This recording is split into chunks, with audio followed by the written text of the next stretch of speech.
A student activist is demanding for a clear policy on governing interns to be drafted out to put an end on possible labour exploitation by some companies. The final year student from Universiti Malaya, Rashifa Aljunied, said currently students undergoing industrial training are in the grey area, allowing some companies to take advantage of their contributions by not paying them. Rashifa said a legislative change is crucial now. For me, whether it is building a new bill or creating a new bill or inserting an intern act under the Employment Act, it at the end of the day, what I want to pressure the government to do is build a concrete legislation or a concrete act that states that interns need to be protected, and there has to be a financial policy in which zero allowance should be banned, should not happen in the first place.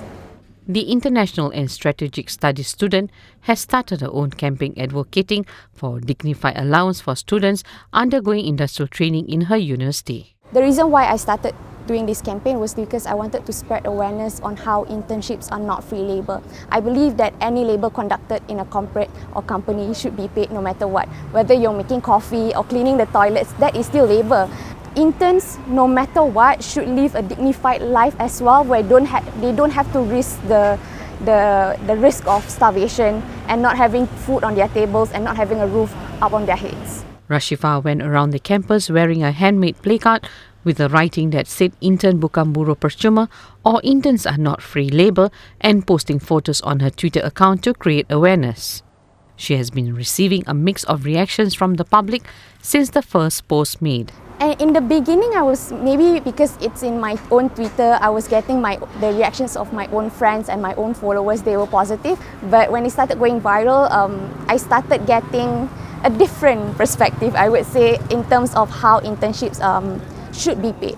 And I feel like a lot of these stories came from people who had their internships like many years ago, but I still see how my generation still see how interns are only getting the exposure and experience. But the positive reactions has been from people who mainly were doing their internships and not getting paid, or people who were doing internships and then they were minimally paid. And then when they were minimally paid, they said that they were doing the same jobs as full-time employees. Rashifa said Malaysians needed a change of mindset, as the interns will never affect companies negatively, as the students will also contribute to the company's productivity.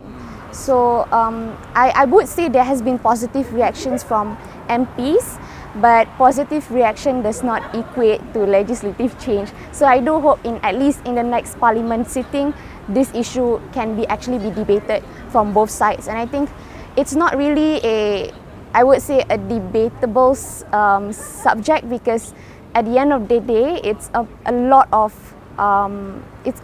people who are affected by it, which is a lot of students.